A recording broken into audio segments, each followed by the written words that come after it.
అసెంబ్లీలో ఏ విధంగా అవమానించి బయటికి పంపించిన సంగతి కూడా మనందరికీ తెలిసింది.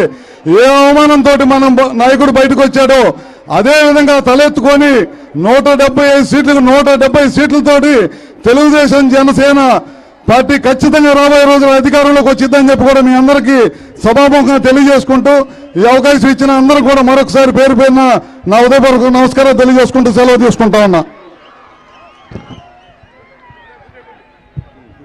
ఇప్పుడు జనసేన నాయకులు ప్రకాశం జిల్లా రియాజ్ గారిని మాట్లాడవలసిందిగా కోరుచున్నాం. రియాజ్ గారు, మిగతా వాళ్ళందరూ క్లియర్ చేయాలి. కూర్చున్న వాళ్ళు ఉండని మిగతా వాళ్ళందరినీ క్లియర్ చేయాల్సిందిగా కోరుచున్నాం. రియాజ్ భాయ్.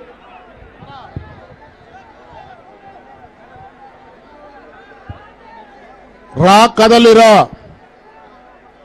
పర్చూరు నియోజకవర్గం ఇంకోలులో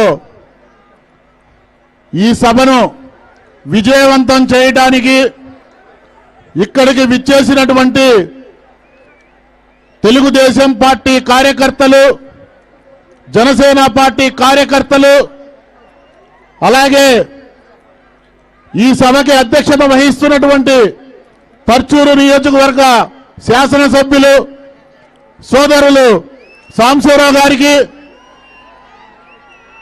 ఆంధ్ర రాష్ట్ర మాజీ ముఖ్యమంత్రి వర్యులు గౌరవనీయులు పెద్దలు నారా చంద్రబాబు నాయుడు గారికి, వేదిక మీద ఉన్నటువంటి తెలుగుదేశం పార్టీ నాయకులకు, జనసేన పార్టీ నాయకులకు ముందుగా జనసేన పార్టీ తరఫున నా హృదయపూర్వక నమస్కారాలు తెలియజేస్తున్నాను.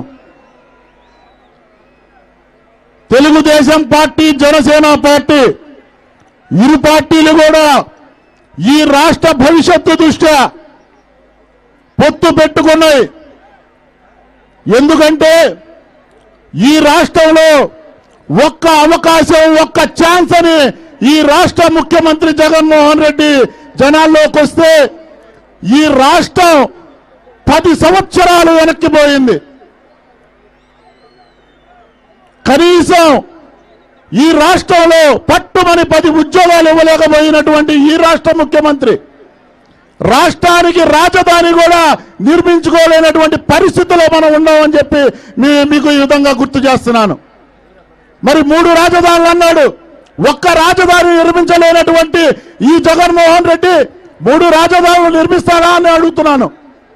మరలా వాళ్ళ బాబా చేస్తాడు, హైదరాబాదు ఉమ్మడి రాష్ట్ర రాజధానిగా మనం ఉందామని చెబుతాడు.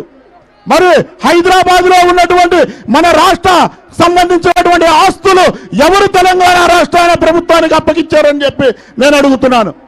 ఈ వైఎస్ఆర్సీపీ పార్టీ నాయకులు కాదా, ఈ జగన్మోహన్ రెడ్డి కాదా అని నేను అడుగుతున్నాను. కనీసం సిగ్గుంటే వైవి సుబ్బారెడ్డి ఈ మాట వెనక్కి తీసుకోవాలి.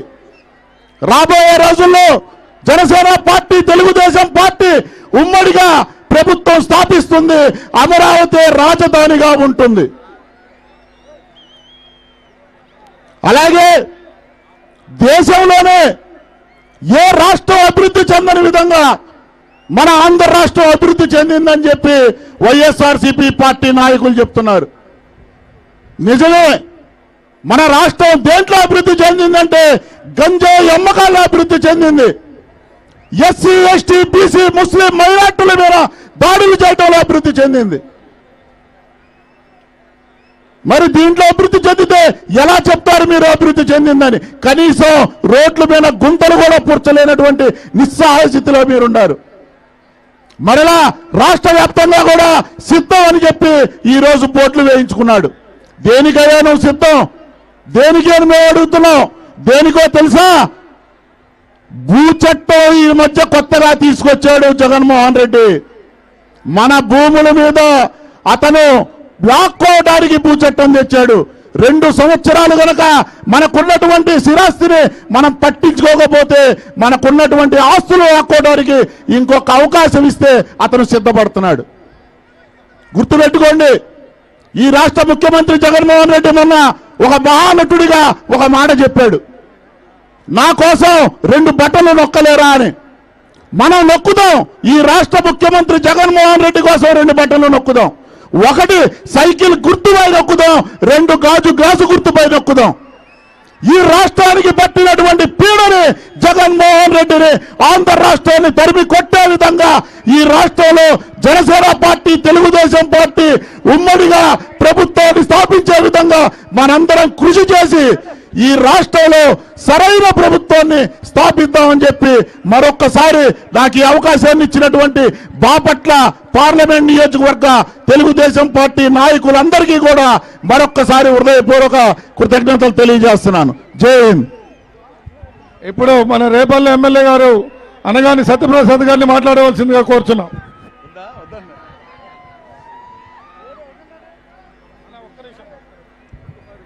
తమ్ముళ్ళు డయాస్ వీక్ గా ఉంది, దయచేసి మీరందరూ దిక్కపోతే ఇబ్బంది ఉంటుంది కాబట్టి